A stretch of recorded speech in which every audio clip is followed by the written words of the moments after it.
and it is my now high honor and privilege to introduce the distinguished faculty speaker, Professor Brooke Coleman.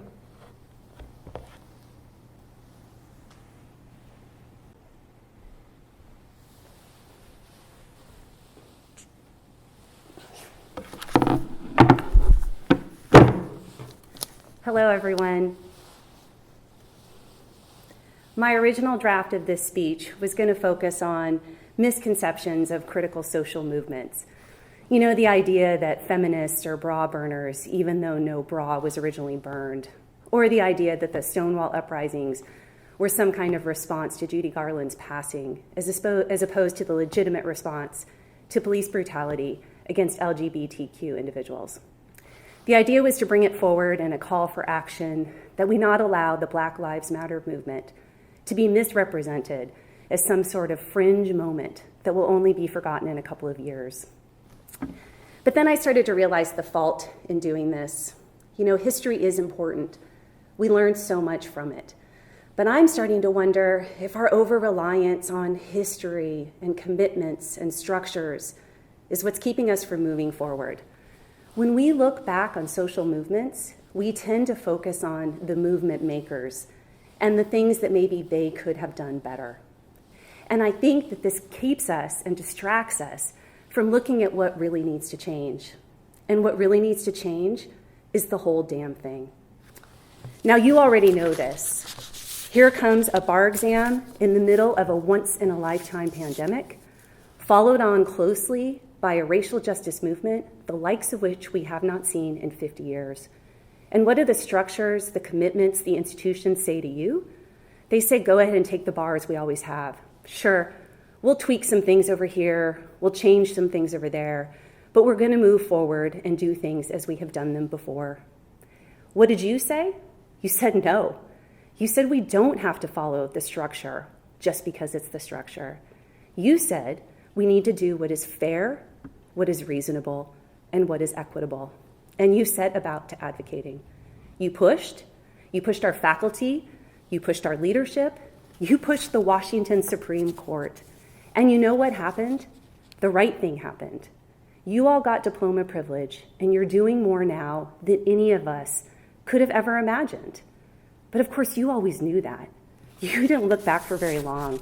You pushed forward. Now, I think we can agree that there's a lot in our country that is not working well.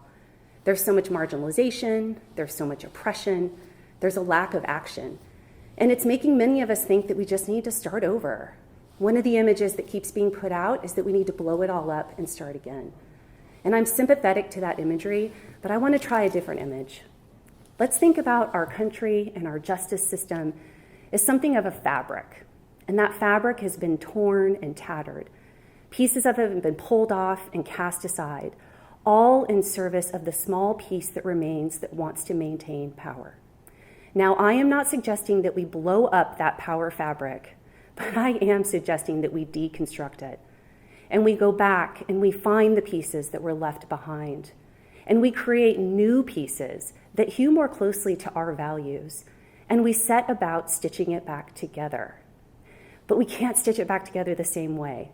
I'd like to think of our way forward as something of a quilt, a patchwork of the good things that we've done in the past, all the things that we want to do in the future as we work towards the future that we want to have.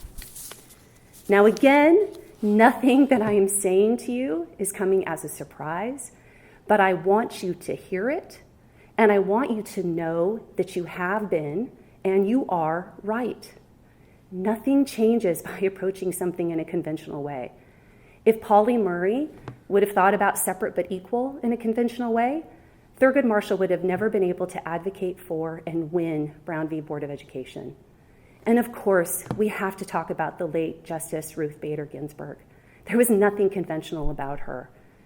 I know she was a pragmatist, but remember, she pulls the Jedi mind trick of all time when she convinces the all-male Supreme Court that gender discrimination is a thing when it hurts men, leaving the way open for gender discrimination claims when it hurts women.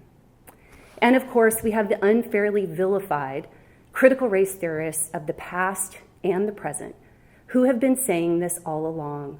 When the structure is sick, you must rethink it root and stem. All this is to say, graduates, is that you walk the walk. I've been inspired by your collective strength, your leadership, and your ability to say it like it is.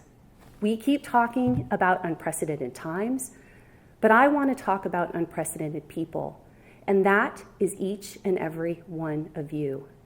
You have worked so hard to obtain the power of a law degree, but I want to remind you that you have also cultivated the power of other things: compassion, empathy, reason, realism, logic, discernment, and care.